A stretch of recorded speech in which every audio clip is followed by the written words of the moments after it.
Ice-cold temperatures, gale-force winds, and towering seas. That's the Southern Ocean, and it's the defining feature of an iconic Leg 7 of the 2017-18 Volvo Ocean Race. During the Auckland stopover, the teams were racing and regrouping ahead of the 7,600-mile Leg 7 to Itajaí, Brazil. Since the inception of the race, this epic leg has been a rite of passage for the world's best offshore sailors. So, it's something very special for a sailor to do, whether you're racing or not. And it's no mean feat. And it's also no secret that we're actually getting quite late in the season for rounding the horn in this race. So, potentially the weather's getting worse. Certainly the low pressures are getting a bit more frequent and a bit more potent. So, certainly in this race, when we're rounding the horn as late as we are, it'd be really nice to get round and then we're heading back up to the relative safety of the North Atlantic. I think we have trained a lot in the strong wind to be ready, and we have proven it in the previous Southern Ocean leg, and so we are ready for that, and of course, but we can't also forget that last race we broke the mast during this leg, and this is probably one of the legs where you have to think sometime, okay, forget the race and just keep your crew and your boat in good condition.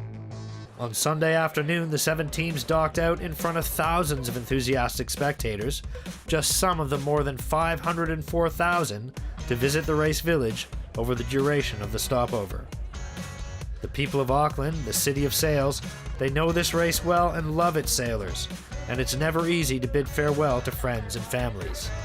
A lot of emotions, but obviously trying to keep the mind on the prize, and the stop's been great, and seeing the family and friends all out here on the water right now, it's pretty special. Auckland's put on a great show, and it's a bit hard to leave New Zealand, to be honest.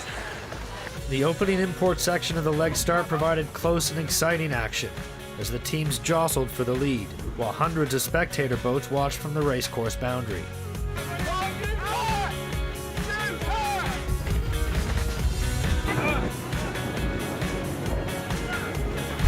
They love their yachting in New Zealand. Overall race leaders Mapfre fought hard for the early lead, with Dongfang Race Team, Team Brunel, and Turn the Tide on Plastic all in close pursuit.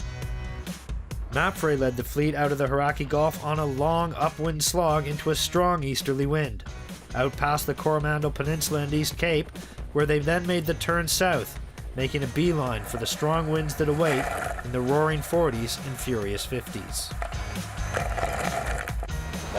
First 24 hours was pretty brutal actually. It's maybe not the sea state wasn't quite as bad as what we were expecting, but a lot of manoeuvres, a lot of tacks, and now we've come around East Cape and lost sight of the homeland.